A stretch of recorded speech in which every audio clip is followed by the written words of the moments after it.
Bonjour à tous, Louis Boisson est en quart de finale de Roland-Garros. Le conte de fées continue. Beaucoup d'entre vous pensent qu'elle sort de nulle part. Et pourtant, si vous revenez un petit peu, un an en arrière, vous apercevrez que Louis était déjà en plein développement. Malheureusement, elle a été fauchée par une grave blessure au genou. Sans bruit, dans son coin, dans l'ombre, elle a fait ce qu'il y avait à faire. S'est reconstruite, a travaillé dur, pour enfin être sous des lumières.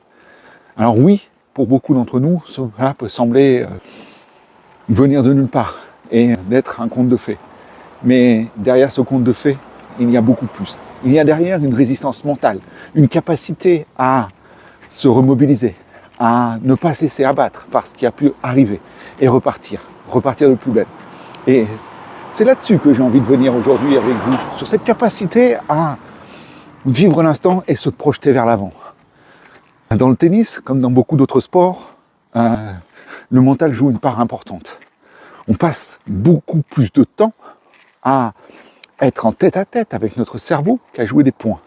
Alors, et c'est là le plus dur, je dirais, pour elle maintenant, c'est de vivre, de profiter de cet instant et tout en se projetant et en ayant encore cette ambition d'aller gagner. Et son attitude sur le court et en dehors est pour moi remarquable.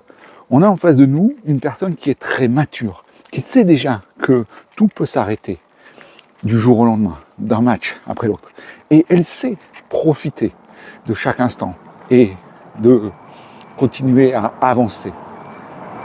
Point après point, jeu après jeu, set après set, match après match, elle se construit. Ça s'apprend. C'est un travail de longue haleine. Ça ne s'invente pas. Et c'est ce que je te propose à toi qui me suis, de reprendre le contrôle de ton mental pour maîtriser l'instant et que, enfin, comme Louis, tes performances éclatent au grand jour. Parce que moi, je le sais. Tes capacités sont là. Tu t'entraînes dur et il ne te manque pas grand-chose. Juste un petit déclic pour vraiment briller. Allez, commente et puis je reviens vers toi pour voir comment je peux t'aider sur ce chemin-là.